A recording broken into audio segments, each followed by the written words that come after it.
Hi, welcome to the second part of my Sword and Shield pre-release ramble because my phone is really low on storage space and decided to split the two videos up.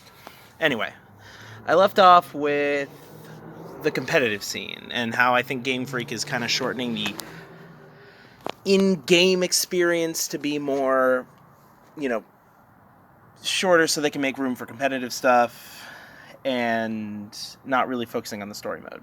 And well, I think I said all I need to on that. The big one, bring back national decks. I have a lot to say about this.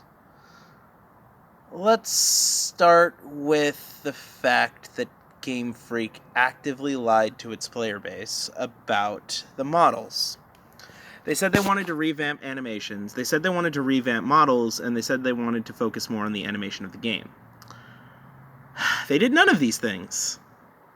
Well, I mean, we got somewhat better animations for certain Pokemon, but it really doesn't feel like worth cutting the national decks for. It really doesn't.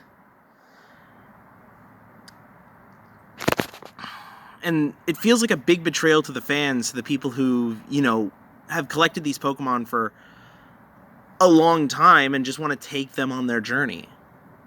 Look, I get it if it was for competitive play, because Game Freak doesn't want to adopt Smogon for some reason. I know Smogon has its flaws, but in my opinion, I think it's a lot better than the current VGC system.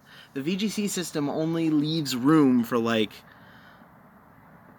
6 or 10 different Pokemon to be viable, while the rest have to go out to the side. It's watching championship battles gets kind of boring after a while when they all use the same Pokemon. Smogon separates them in the tiers, so we don't exactly have that problem. I know it has its own problems. Smogon isn't perfect, but I think it's better than VGC. And if they wanted to say that they were cutting Pokemon for competitive reasons, so that, each generation will have an interesting meta of Pokemon that players can use in, tournaments and fights, I could understand that to some extent. But they didn't. They said they cut them for, animation quality. And when the animation quality looks worse than that of Stadium, you have a problem. I do think Game Freak is being kind of lazy. I do think that this is definitely something that, shouldn't be covered up. This is something that needs to be talked about when purchasing future Game Freak games, like Little Town Hero. I said I was going to skip that game. I did. And unless Sword and Shield are good, unless Sword and Shield provide an adequate experience that, lives up to the hype that I have for it, I don't really intend to go back and fix that game, to go back and buy that game, because if they don't treat their mainline franchise with any respect, then how am I supposed to,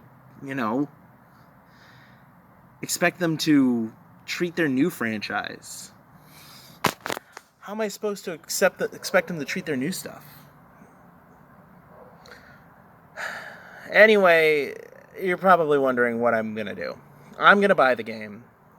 I know I'm just proving mods right by saying this, but I'm gonna buy the game. I am going to buy this game, and it is, well, for multiple reasons. For me, Pokemon has been always about more than just the games.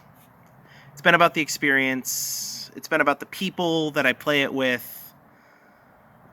We meet up every year when these games come out, and sometimes, sometimes certain people, sometimes I reunite with certain people just to play these games, and we have a fun time, and then, they go off and do their own thing. We always make time for this.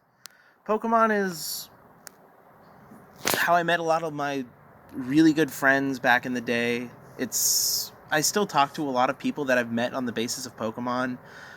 I bond with people over Pokemon. Pokemon has been a big part of my life for a really long time. And, well, no matter what Game Freak does or doesn't do, I'm going to enjoy my first run of these games regardless. But that's just how it is. I will be fit to judge it objectively in the next coming months after the hype has died down and, I'm left with the actual product.